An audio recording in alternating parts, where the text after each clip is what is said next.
कर करियो मन के बहिया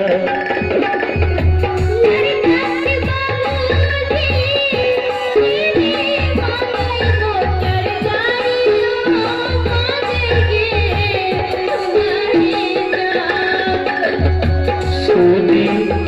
सोनी सहजता की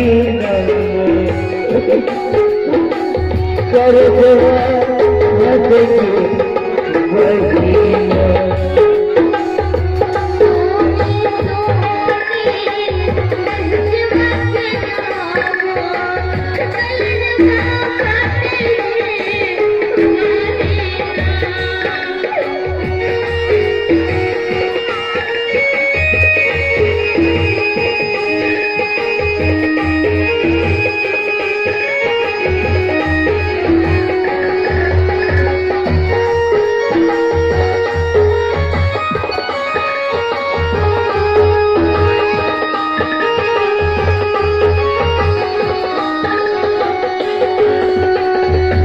लड़की के बाबूजी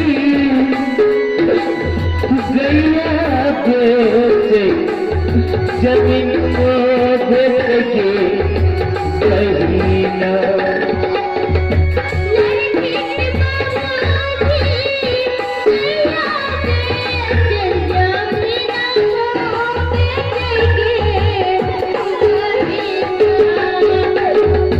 लड़की के बाबूजी